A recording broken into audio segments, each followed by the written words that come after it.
Your Honor, these facts stem from an incident that took place on March 28th of 2024 out of Swansea. Officers had been apprised that two young females, as they were leaving their high school, had been approached by an individual who attempted to get them to enter into his vehicle. This incident was captured on video surveillance, and when speaking with the two young ladies, they stated that they were walking home from school or walking down a path from school. At that point, they were passed by an SUV, at which point the male operator of that vehicle had stopped, not an SUV, I apologize, vehicle. That vehicle didn't stop, but the male who was driving the vehicle looked back and looked at them weird, is what they said.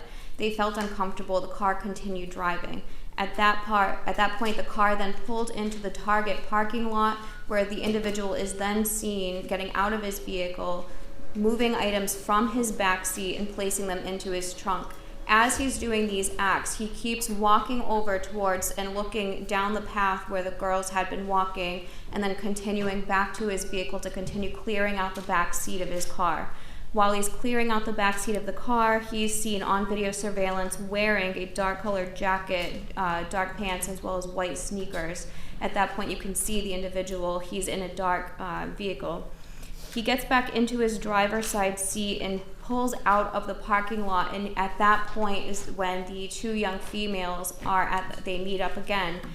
The male who is inside the vehicle rolled down his window and asked one of the girls if they needed a ride. They were unable to hear him the first time. They asked him to repeat himself, and he again asked, "Do you need a ride?" The two girls are seen on that video surveillance then running from the vehicle, and that vehicle then takes a left and drives away in another direction. The vehicle was seen traveling on video surveillance to the Walmart, where the individual gets out. He's again seen wearing the same clothing. He shoplifts from the Walmart, and he does use his card on some transactions. At that point, they're able to identify the male by the name on the card as the individual who is standing in the dock today, Mr.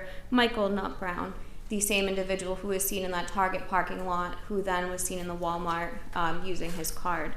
The acts that the defendant took on this date were a number of steps to clear out his back seat, make space for the young girls, to elicit them into the vehicle. Though that's the crime that the defendant is charged with, we are asking for a $1,000 cash bail given the nature of the offense, and in looking at the defendant's Board of Probation history, as Your Honor can see, he has not one but 3 dismissed prior indecent assault and battery charges, and I think that this is an individual that we should be concerned with. Going further back into his record, he does have a default history, albeit a while ago, but he does have a history nonetheless of not appearing before the court. And so based on the allegations before the court today, we are asking for that $1,000 cash bail to be imposed to ensure his appearance. Thank you. Attorney Ruggiero? Judge, I'd ask that my client be released on his own recognizance. He has no convictions in the charges that basically the Commonwealth is referring to. Based upon speaking to my client, he indicated to me that he thought that the girls had almost been hit by another vehicle that was going by. He asked them if they were okay, and then basically there was no other interaction. He never got out of the vehicle. He never attempted to take the girls into the vehicle, Your Honor. He does have ties here to Bristol County. He has support from friends basically in the audience. I'd ask that he be released on his own recognizance. My client is a veteran of the United States Army for 7 years. He is not a flight risk, and I'd ask that he be released on his own recognizance. Court is setting bail in the amount of $1,000 as a condition you are to stay away and have no contact with the alleged victims.